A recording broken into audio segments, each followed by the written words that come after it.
It's time for the Unscripted Push with DeVonnda Chantel and Ebony S. Bailey. Are you ready to live your best unscripted life? We're ready to jump right into the conversation. Hey everyone, I'm DeVonnda Chantel. And I am Ebony S. Bailey. Welcome to another episode of the Unscripted Push podcast. You guys, this is episode 9. Can you believe that we made it this far? Oh my God, Ebony.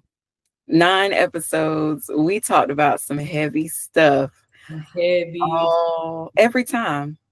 Every single time. I was like, we got to crack some jokes or something coming up. I'm a comedian in my other life, so just playing comedian with my friends. But we gotta do some fun episodes. But we're gonna talk about it in our next episode. What to look forward to in season 2 for the Unscripted Push podcast. Yes, because there will be a season 2. Like, we've listened to all of the feedback. We got feedback from our up squad. Thank you for. Wait, I know this is different, y'all. You used to us being on the couch. Oh yeah. I can't reach over and pop her because she cuts up, right? So I can't. So if I go like this to the screen, it's her she acting up. So that means, you guys, I can cut up and she can't hit me and stop me from saying what I want to say. Now y'all know y'all saw the episode where she popped me. She popped, but you pop me all the time, Ebony. So I felt abused that time. I was like, wait, what happened?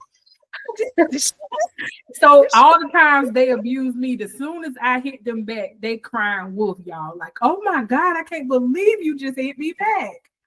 Can y'all believe them? That's what I get. Not like you was beside me, but you're really not. Because I was about to say, really? Okay.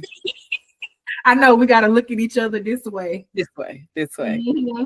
And this is being unscripted. Life was so busy for us, and we wanted to record. First of all, I had the whole session set up. We're not going to talk about that.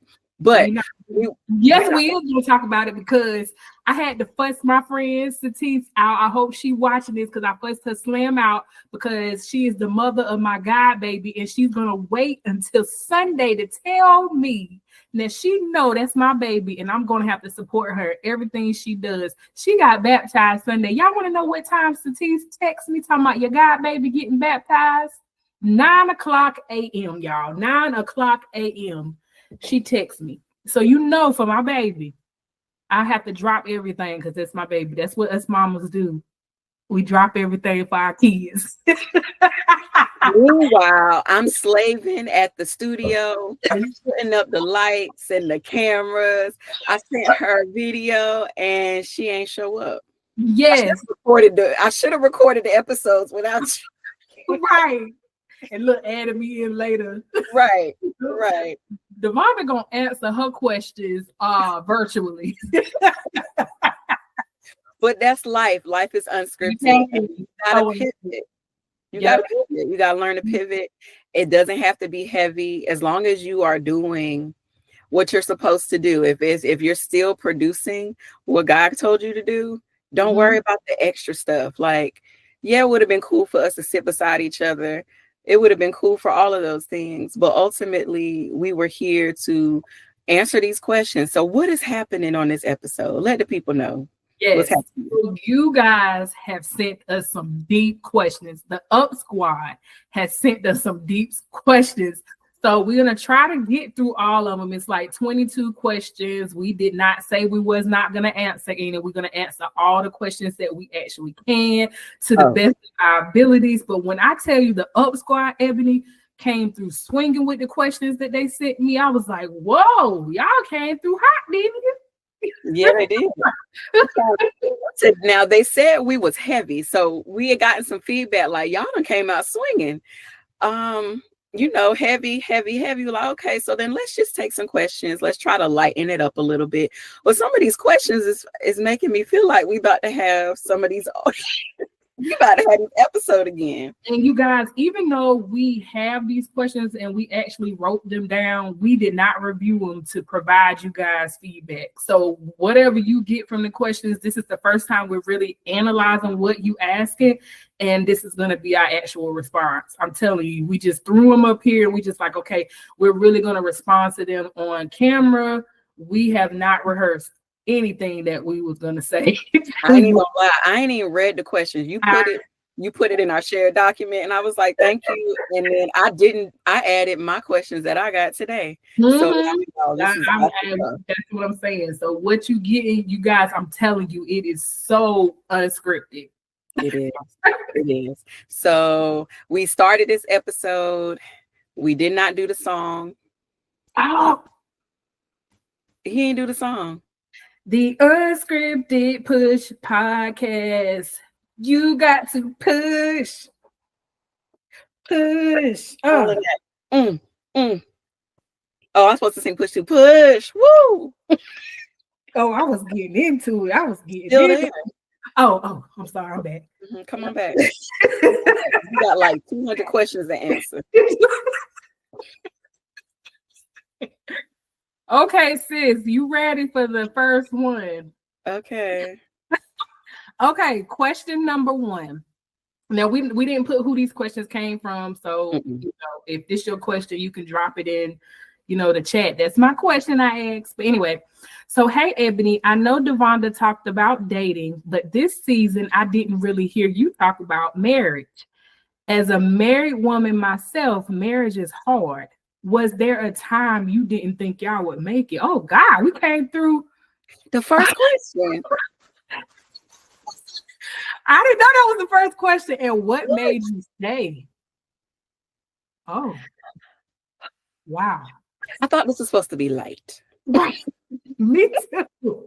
Okay. Yes. So I literally May 23rd celebrated 16 years of marriage. I can't even get past 16 dates talking about 16 years. And you said it, it's hard. Marriage is work. People don't realize marriage is a choice, like love, just like love is a choice.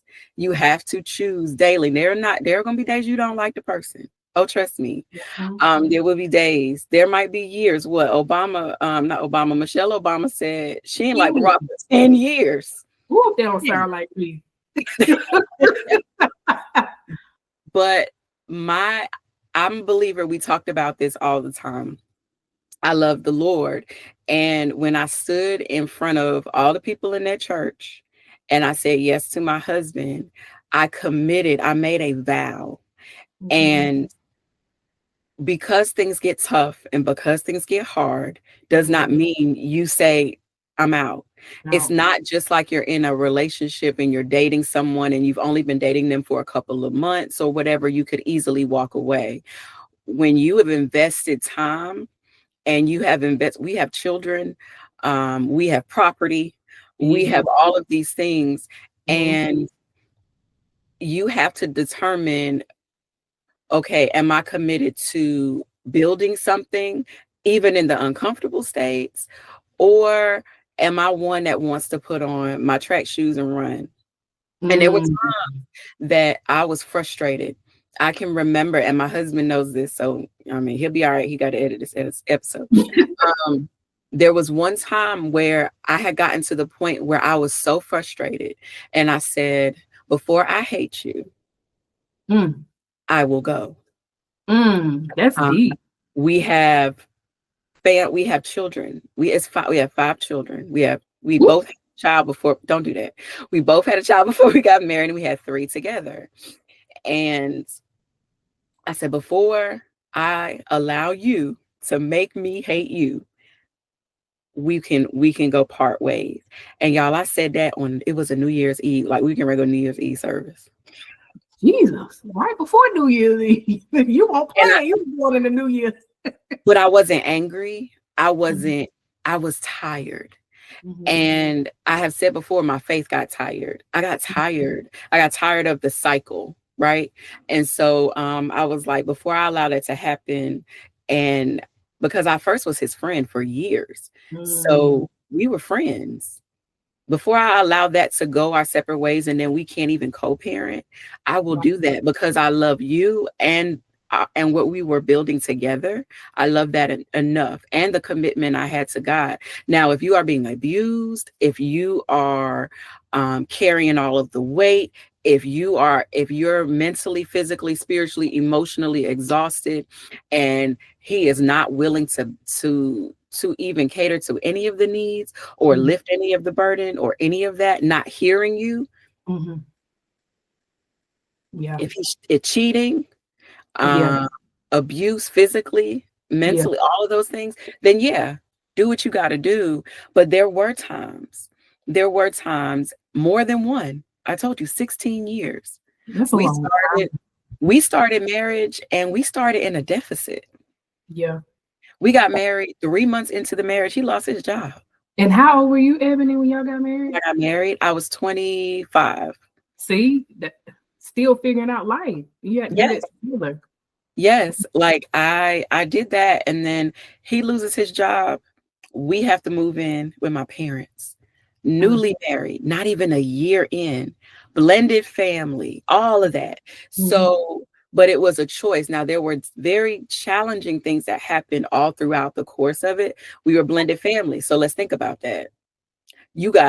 I have a child, he has a child. So that means there are extra people that are a part of our union. And whatever happens on the outside gets brought into the inside. And so we had moments like that, but we had to come to the place where both of us wanted to work on our marriage.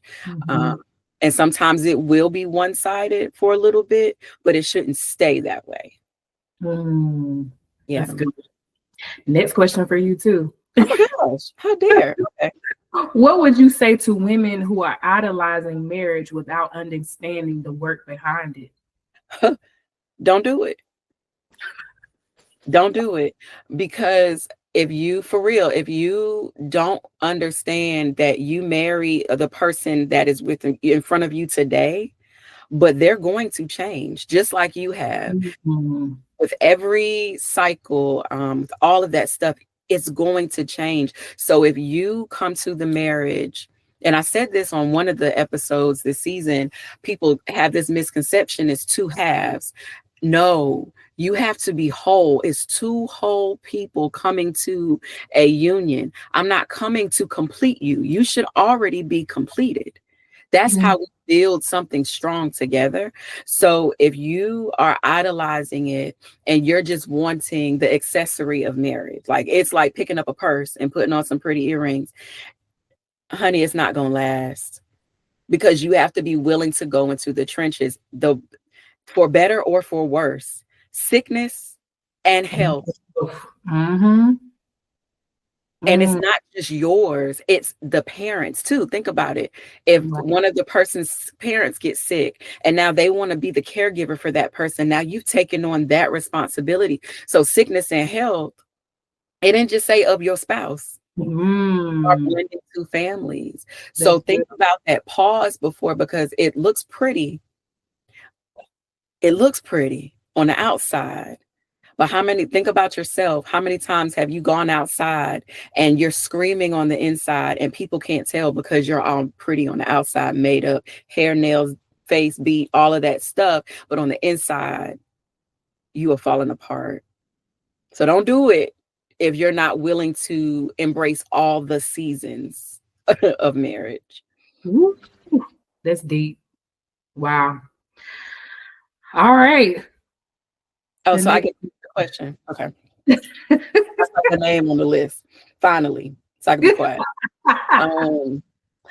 DeVonnda, if your future partner is listening to this episode right now, what would you want them to know about who you are and what you need? Oh my gosh, that's a loaded question.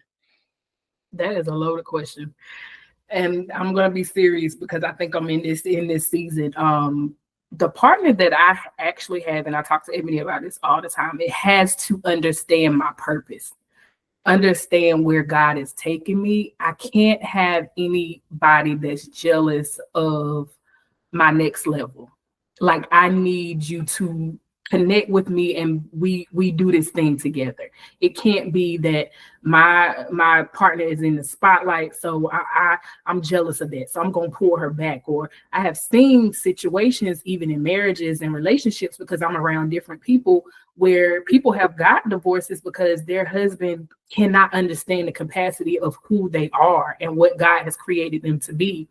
And a lot of my friends have told me that, I'm doing myself justice getting married later in life because of the simple fact that, the person is going to understand a little bit more of where I'm at, where I'm going.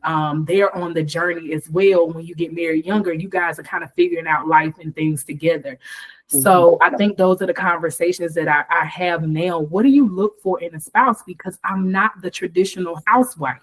So I'm not going to be happy staying home, cooking and cleaning and doing the traditional things that somebody may want. And there's nothing wrong with that. Right. That's not who I am and what I need in this season, of my life. And I don't ask for much. So being consistent, being honest, being loyal, I think those are things that come with your character as a person. So when I ask for those things and the person can't provide me those things, that says to me something about your character, and you still need work on your character. Because the natural me, I am a very loyal person in all aspects of my relationships, not just my love relationships, but in my friendships with my family and different things. That's just who I am. That's a part of my character. So when I'm looking for my partner in the next level, he has to mirror some of those things. Now we think differently because we're two different people. So I'm not expecting him to be perfect. I know there's going to be some challenges. I know with dealing with me is going to be a lot of challenges because I know that I'm moody. I know that I overthink. I know, those things, but those are things that you can work through with your partner. I'm just talking about the part of you can't do this, or I don't want you doing this. You came into my life and you knew where I'm going, and we talked about these things. I just don't want anybody that's going to hold me back or pull me back from purpose. Right. Because I would resent him, and I don't want that to happen in my partnership. And you deserve to go forward. Like you don't need to be pulled back. That's not your purpose partner. I've heard you say that. You're like, he will be my purpose partner. Because he understands and he's not intimidated by where you're going because y'all are walking together. Yeah. Okay. So this next question is for you too. In this season of being single, what's been the most surprising thing you've learned about love or the lack of it? Ooh, that is a good question. I have learned that a lot of people don't want love. A lot of people like the idea of dating, relationships, marriage, but a lot of people don't want to put in the investment and the work to actually get to know somebody. And I know I talked about this before, even, and we being honest, like the sexual side of things, like people jump into that. I'm like, do you even know their health care? Do you even know if they have a my chart? Like, do you even know the person's middle name? And it's like, I know that sometimes people say I'm eccentric with how I act when it comes to certain things, but it's just like, you have to protect yourself. It's like people are too trusting. They're more trusting with bodies than they are when it comes to actually love and getting to know a person, which is crazy to me. Because you can trust a person naked and you trust that they don't have any diseases and all this because of what they say, but you don't want to take the time to invest in getting to know a person.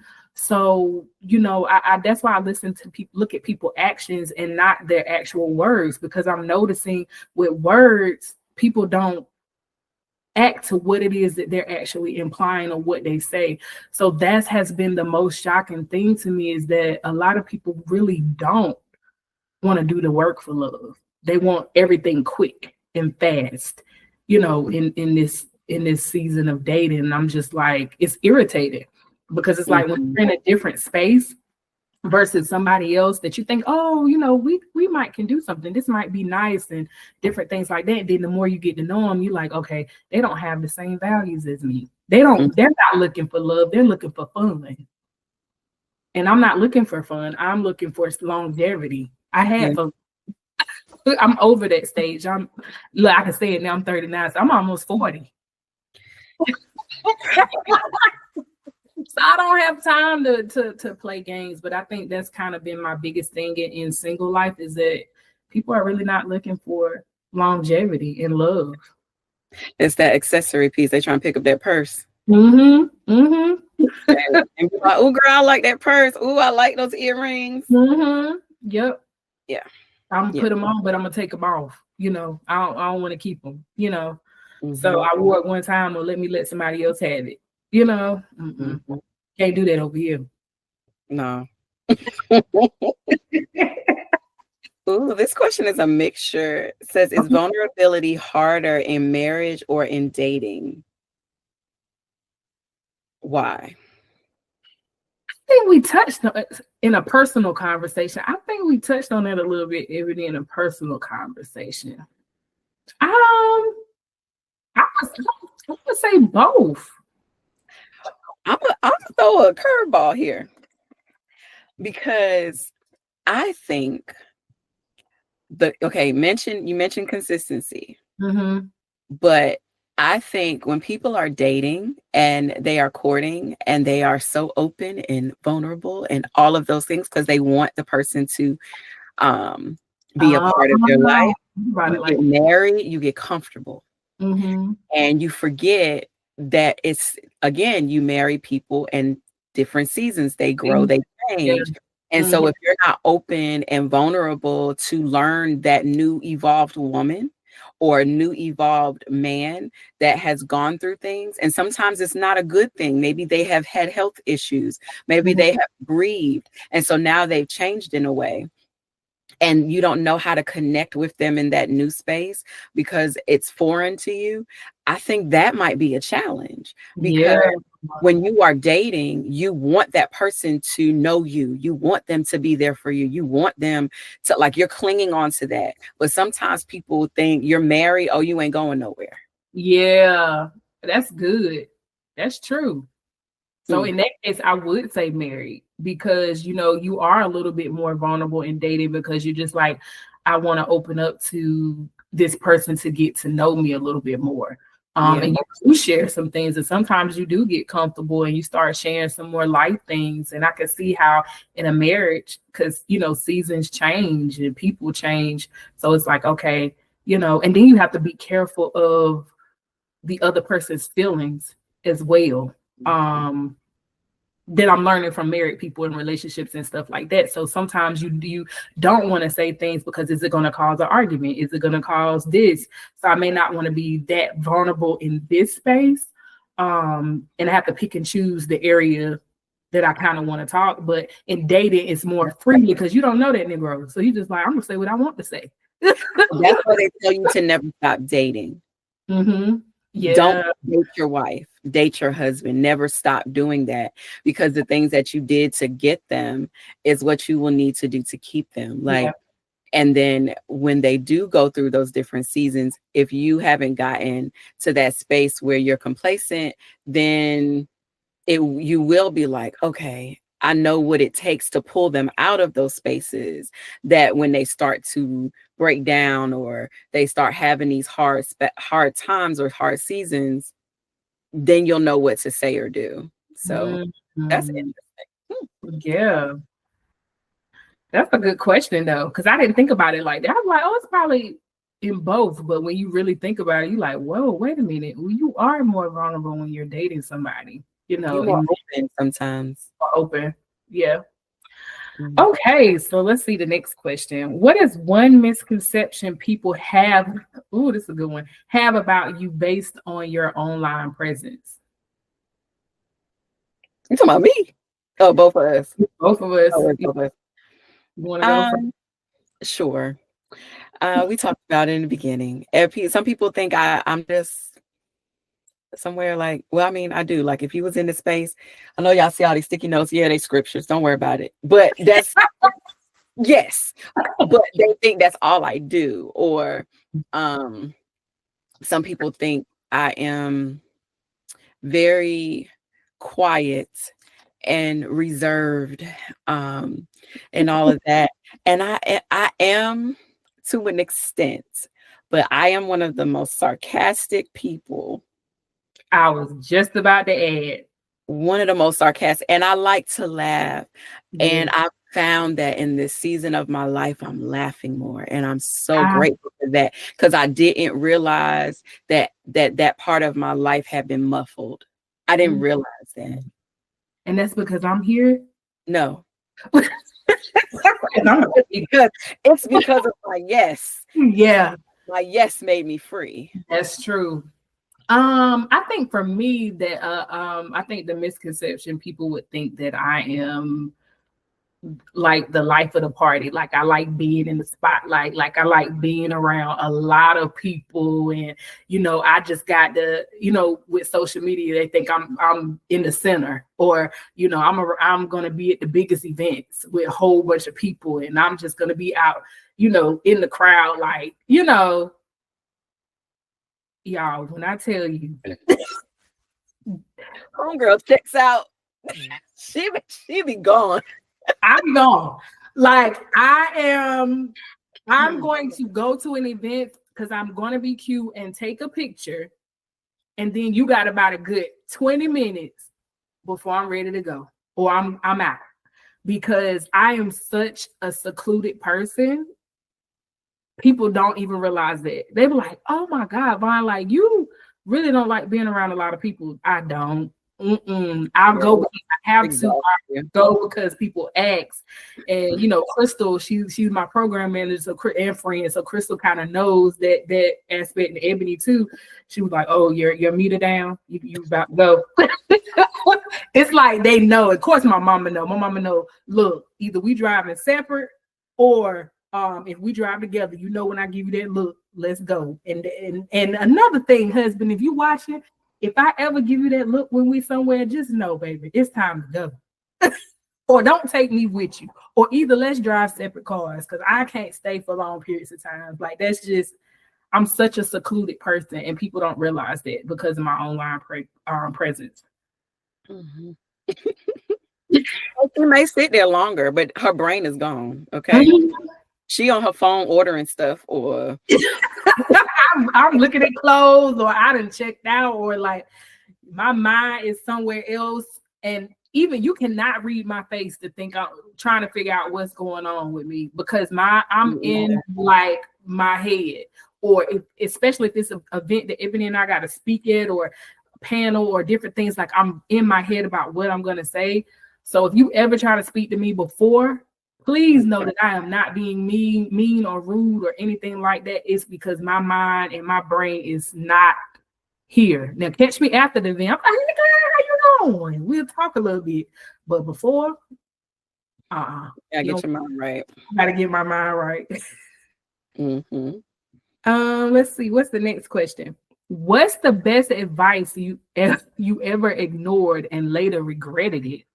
I'm trying to think. I don't know about that one. What is the best advice you ever ignored and later regretted it? Well, I think for me is my mom has always been like a financial person, and I hadn't.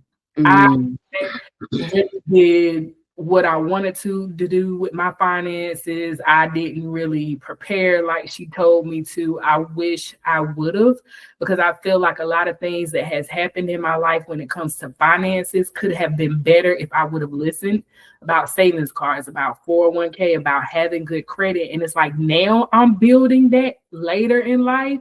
But I feel like if I really would have listened to her in the beginning, in my 20s, when I was just throwing money away and had overdrafts, and I mean, just doing everything, didn't have no money, putting $5 in the tank because I should have. I was a mess, y'all, when it comes to finances, because I did not listen, and I was very immature in that area. So I wish I would have listened to my mom earlier. I think I would have really, really been in a good place with my finances, instead of now learning at this age and relearning and doing better in my finances. I think that's like one of my biggest regrets, because I just thought she was just old school. And I was like, I'm not listening to her. She don't know how to have fun.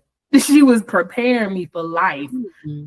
And different things like that. So it's a lot of things I wish I would have invested and listened to her, because I probably would have had good money by, like, bukus of money if I would have listened by now. Okay, so I think for me, I would have not went to college when I went. Ooh. I went to school because that's what you do when you get out of college, out of high school. Mm-hmm. And it wasn't my passion. It wasn't even what I wanted to do now. Like, so I think I would, if I would have waited until I was sure, I would have went straight into cosmetology. I wouldn't have spent years at UNC. I wouldn't have done that. And ran up all that darn loans and student loans and all that stuff, and then not even be in that field. Like, I wouldn't have done that. I would have waited. And so, like, with my children, I'm not pushing them. If they're like my oldest son, he did not want to go to college, and other people were trying to push him to go. And I was like, no, if he doesn't want to, I want him to go into what he wants. And he wanted to go into the trade field, and that's fine.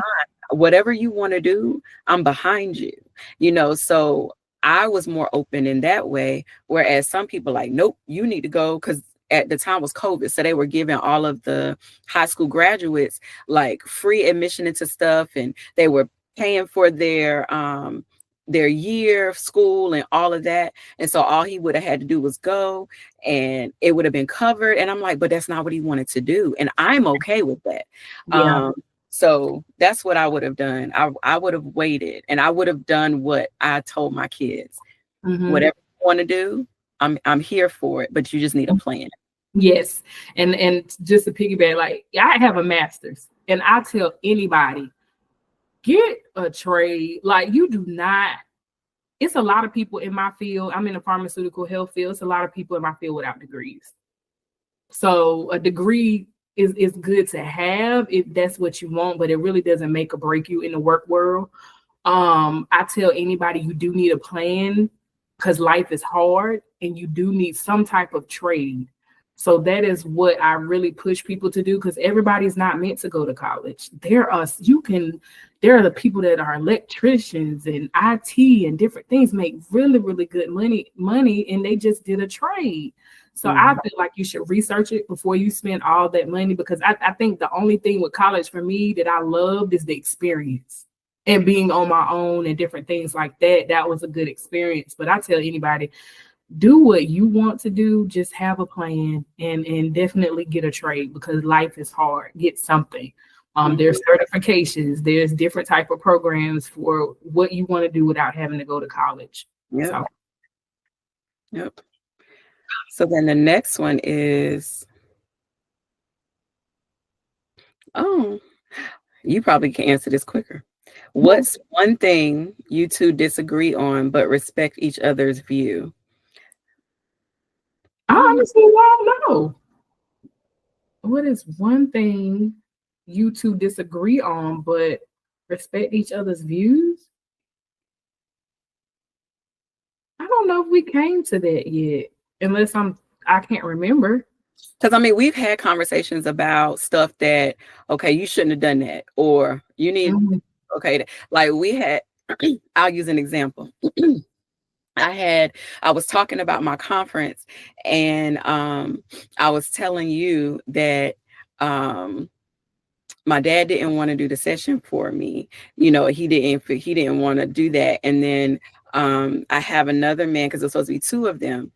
And so I was like, okay, I'll respect that. You know, I don't want to push. Again, I'm really that person. I'm not going to force you to do anything that you don't want. And so then I was just like, well, you know, I wanted my husband to do it too, and such. And you were like, Ebony, that is selfish. I said, well, dang, girl.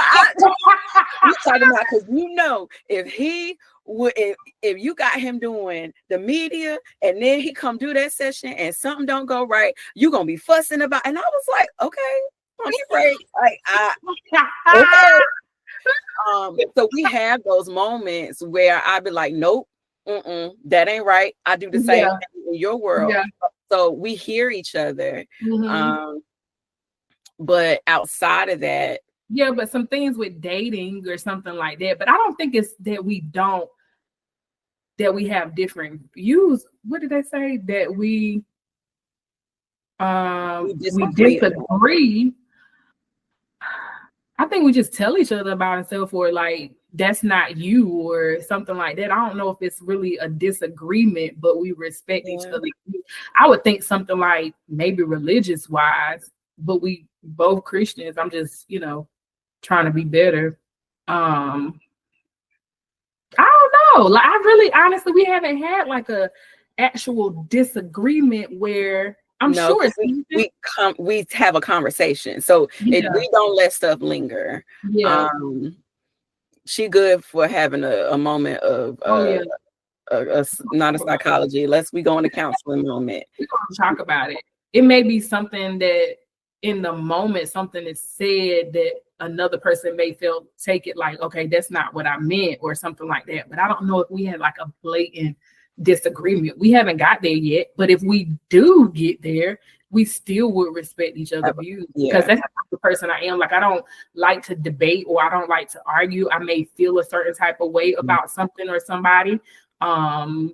It could be that it could be simple as somebody had on a dress that I thought was cute, and her opinion was she maybe shouldn't have wore it at that. Stuff like that. We would be okay with, disagreements. We would work through those, but nothing that I can think of for that. Okay. Well, the next one, what are you both unapologetically choosing in this season?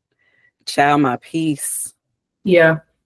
I was going to say the same thing. My life has gotten so much quieter, and before that would make me extremely nervous, because I am the person that wants to be busy and doing things, and how I showed support for people was to exhaust myself.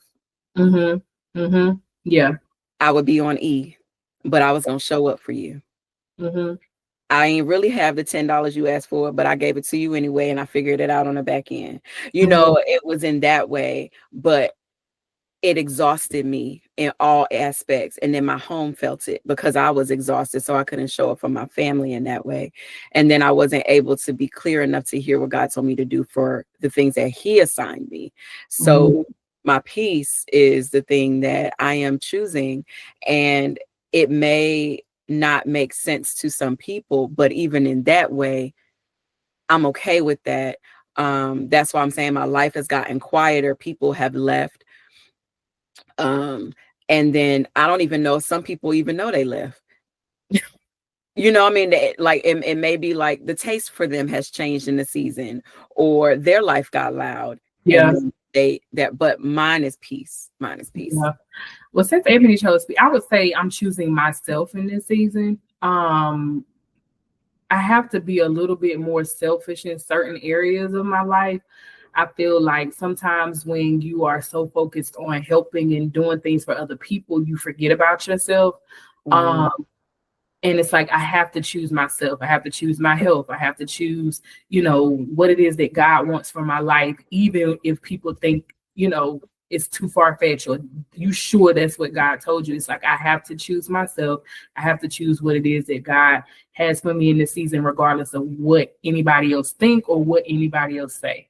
So I am unapologetically choosing myself in this season. Yeah. Hey. Okay, what's the next question? Oh yeah, I already know the answer to this, but Ebony, do you see yourself having a television show?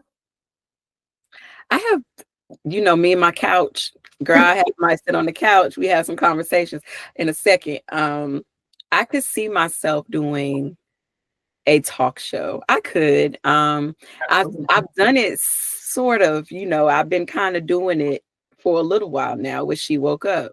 That's how everything started during the pandemic, like this, on a computer screen, and me interviewing people. But yeah, and we get, shameless plug, but if y'all come to She Woke Up, the first night we are doing a live recording of the Unscripted Push podcast. That is going to be our first time, I don't know, a live recording. That's just so dope. Yeah, that is so dope. And be in front of an audience for them to actually be able to see. So yeah, that's gonna be dope. So I can definitely see that. I can see you on a network. Yep. I can definitely see She Woke Up. Yep. She Woke Up TV. She Woke Up TV. She Woke Up Network. I can network. I can see, Travis doing the back. I can see like different people paying for slots on that actual platform to be able to do things that they need to do, as far as like podcasts and their own shows on the She Woke Up Network. Oh, let me turn my prophetic off. I just got chills. My goodness. Yeah. That's why the devil fight y'all so hard, because y'all have so much to do in the future together as a team, So, but anyway, I'll talk to you later. Question. DeVonnda, huh? No, I was like, this is your question. She do this all the time. Do you see yourself acting? Yes, I do. If I can remember the lines. Crystal gonna be like, DeVonnda, I told you to study. I told you to say this, and this. Get out there and stop embarrassing us. But yes, I can see myself acting. I would love to premiere on either a TV show or some type of movie or sitcom. And I don't even have to be the main person. I just want to get my foot wet. Or commercials. I have always wanted to act in commercials. Like, that is on my vision board. That's always been a dream for me. Like, I have always wanted to do commercials. So I'm hoping something like that comes in the future. But yes, guys, I can't see myself acting a fool. We're gonna have to. All her stuff can't be live though. Not until we get that. That spirit. Yes. Under control. Yes. Woo. Okay. What we got? Oh, well, 14. We're gonna talk about not 14. 12. We're gonna talk about that next episode on the final one. We can skip that one. Yeah. The next one. Oh, how will we navigate you moving to Texas? Child, we'll be fine. Yeah, we're definitely fine. Because I'll be back and forth, and then Ebony will be up there too. So it'll still be the unscripted push. We're not giving up. We still gonna record. We still got a lot to actually do. Ebony will just be coming to Texas a lot more. I'll be coming back to North Carolina.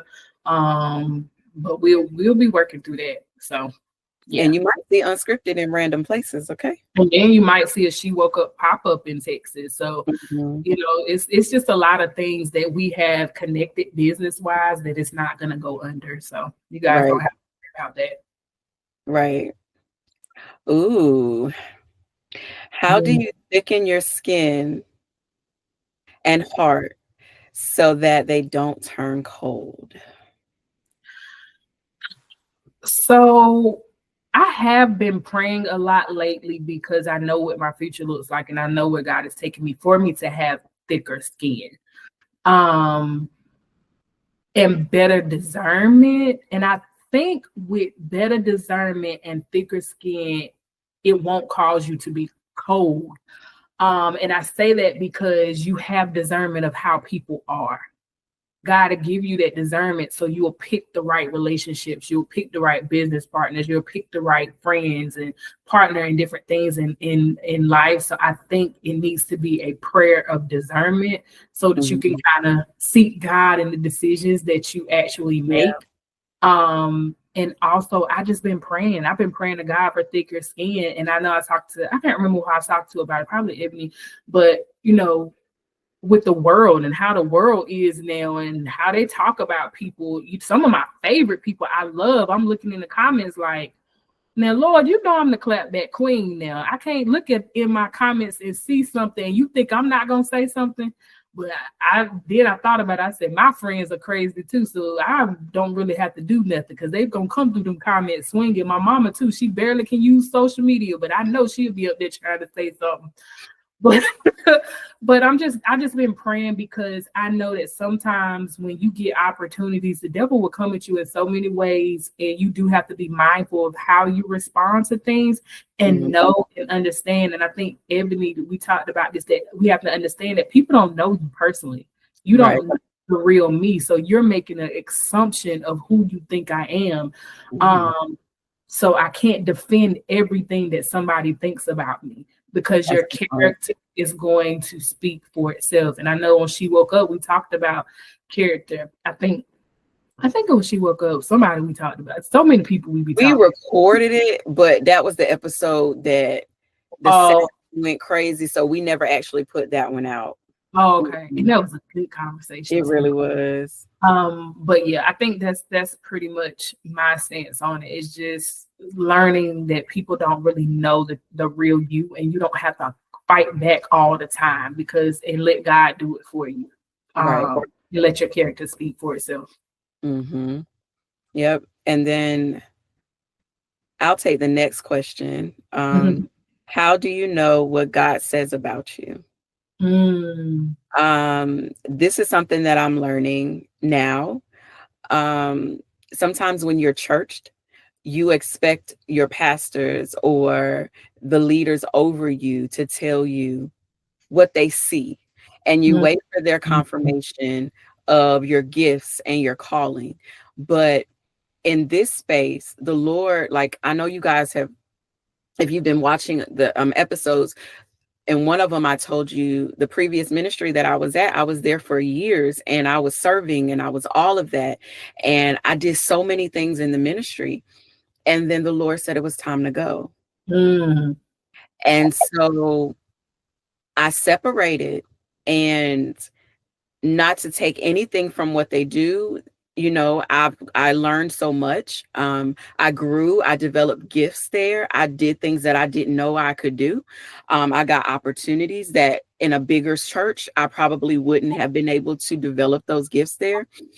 But I found that I was relying on being needed to validate the stuff that God was telling me to do, or to feel that my gifts were actually what God wanted. I don't know if that makes sense. Like, so I had to, now that I'm away from the ministry, I have to know God for myself.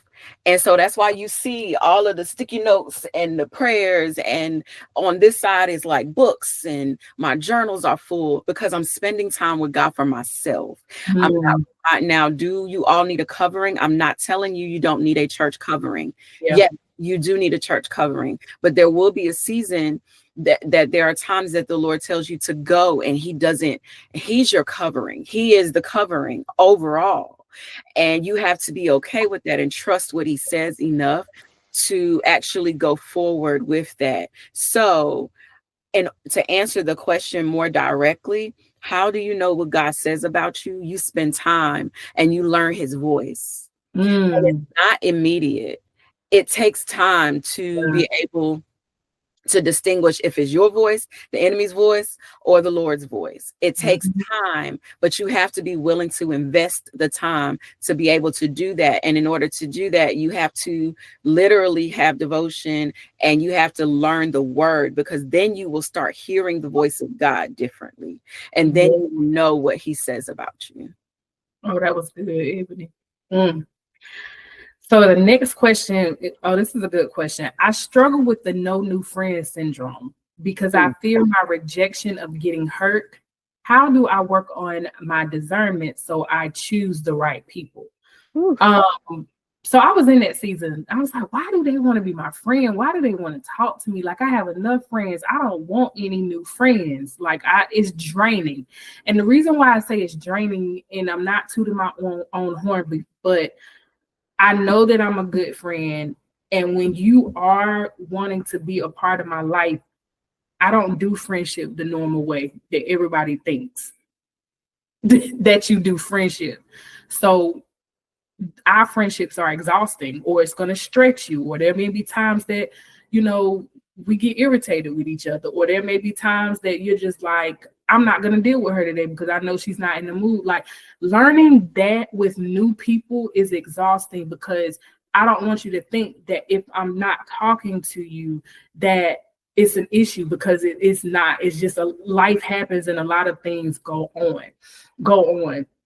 So I had to get out of that aspect, because I know that in this season, I need to build relationships from where I'm going. And not saying that everybody has to be a friend, but when you say no new friends, or you don't want people in your life, you're shutting yourself off from people that can take you to the next level. So you have to be open and discern, and you have to look at people's actions.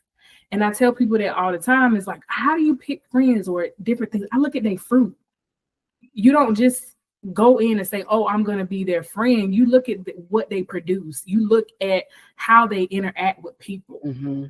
And I never told Ebony this, but before we start building our relationship, I start studying her and how she moves. Don't be making that face, but how she moves, how she wives, how she mother, how she talks to people. If she's going to talk about this person behind her back, which she doesn't do at all. But these are the things that I study with people that are being a part of my life. So I try to, and I would sneak and tell her something and see if it's going to get back to other people. It never would. Don't be trying to set me up. No. I'm just being honest. It's like, you have to look at people's actions and you have to look at people's fruit. And I've noticed with people that tend to not have a lot of friends, in teaching them what it is that you need to look for in these relationships when you're building or when you're picking relationships with people, you have to look at their actions. Because if you have a person in your life and they're always bitter, they're always angry, they never have anything positive to say, you don't see that they have no fruit, they're not talking about their goals and dreams and different things like that, and you notice that you are spiraling as well, that person was never meant to be a part of your life. Every person that is a part of my life is moving, shaking, doing things, wifing, mother, businesses. They have goals, they have dreams. They're not just sitting around moping in life. We all have our times. I talked to Ebony about what I'm going through. We go through different things, but we don't mope in it. Or we like, okay, girl, we done had our moping session. What we gonna do about it? What's next? Okay, how we gonna figure this thing out? And Ebony, no, I don't let her stay in it either. I'm like, okay, well, what we gonna do? And Ebony's a fixer too. So she's like, okay, we can do this, and the third. And I'm like, girl, I ain't asked you all that. I just want to talk to you about what I'm going through. She starts a conversation like, I don't want you to say nothing. I don't need you. I just want you to listen. I'm like, okay. I don't need you to feel. And then I listen and then I don't say nothing. And then she be like, why you ain't? You just told me not to say nothing, because Ebony is the fixer. You know what I'm saying? That's just like she thinks about the resolution right then. I'm like, I don't want no resolution. I have another girlfriend like that. I'm like, I want to be mad. I don't have it. But you know what? You just learn people by their actions and stuff. And you don't immediately have to call a person your friend. They can be your acquaintance. You can actually go out with them. You can do things and see if they're the right fit for you. She's good for that. I'm telling you, because I walked out in the middle of a dinner. I went out with a girl that wanted to be a part of my life in a friendship, and we got to the dinner, and the whole dinner was bashing other people. I said, okay, well, I'm gonna leave my amount and this, and she was like, what's going? I said, I just don't think this is gonna, this is my flow, and I walked out. And you have to be okay with that. Y'all, I'm not no joke. I'm telling you, I'm not no joke at all. Like, I'm not with the drama. I'm not with the messiness. I'm not with it. That's just not who I am. I'm not the looking down on people or thinking I'm better. I might look cute. I like the dresses. I don't look down on people. I'm not that mean girl that's just sitting there with my nose up talking about people. That's just not who I am. And if you think that's who I am and you're going to come around me and think that's what you're finna do, I'm finna call you out on it. And then I'm going to go about my business. But some people don't know that they are doing that because they are in a season of that. That's the season that they're in, and they don't have people around them to shine a light on that. Yeah. And so I'm thankful that yes, there will be times that you will have those moments where you're like down, or life is happening, so it's so loud. But I'm thankful that God has sent people in my world that even in the noise of life, I can still find my peace. Like, I literally understand peace that surpasses all understanding. Now will guard your heart and your mind, because those are your two sensitive places. Like, out of all the other places, if the enemy can get to your heart, think about that. That's that life. It pumps everything through your body. You know, your mind is the central nervous system. So it's shooting out. Like, if that goes haywire, it can't, you wonder why your hand can't lift up, because a part of your brain is damaged and all of that. So the enemy wants to attack those two areas, your heart, your mind. And you know, the Bible tells us it's with the mind that we serve God. So he wants to come for those places. And sometimes the enemy uses people. He uses people that are in your life that in a season they did serve a good purpose, but now the Lord is breaking, because he sees that you need to go this way and they need to go that way. And that's where the discernment comes in, because you can have people in your life that they weren't bad in one season. And it's not that they're bad now, they're just not good for where you're going. Wow. And you have to be okay with that. Yep. So we don't want to talk y'all's head off. We have more questions, and we will answer those questions. I promise you. We might even do a little bonus video with the rest of these questions. Watch. But that was a good way to end it, because discerning, and it's not just with relationships, it's in all areas of your life, knowing the season you're in. So you can dress for the occasion. You dress for the season you're in. And when you do that, you'll show up better, and you will be able to walk in peace. Like, you will be able to choose yourself, because you're not putting, you're building the right way. The right way. So these were really, really good questions from our Up Squad. We really, really appreciate you guys. I know the next episode will end the actual season. I can't believe that will be episode 10. And we're going to do a wrap up. We might add the questions onto that episode and then just kind of wrap it up with you know, things that we learned this season, and just prepare you guys for season 2. We want to thank you guys so much for being with us. We see the comments, we see the different messages from the Up Squad. We just thank you guys for subscribing to our YouTube channel. This started out last year as a vision, you know, from Ebony, and I was like, yeah, I wanted to do it, and then we ended up just doing it to act together. So, you know, I appreciate her. I appreciate Travis helping us with this, you know, with the editing side of things. And our producer. Our producer, Crystal. It's just been an amazing experience. And we're definitely going to talk about a lot of this on episode 10. But this was really, really good. Yeah. We got through 16 questions. 16 questions, you guys.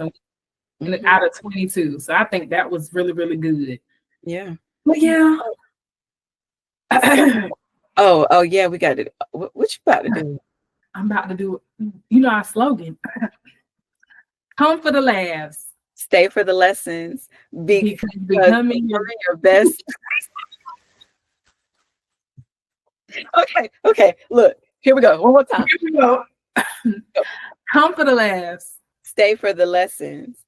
Because becoming your best. Why are you doing it in a delay? Is that? I'm not. I'm saying it with you. It's probably the internet, girl. Oh, it's that. We got to add that. Okay. Come for the laughs. Stay for the lessons. Because becoming your best. We got it's better left unscripted. Sure. It's unscripted. Left unscripted. Yeah, all of that. All of that. Y'all know the slogan. By now, yeah, you do. We'll put it on the screen. Have a good night, y'all. Bye, y'all. Love you.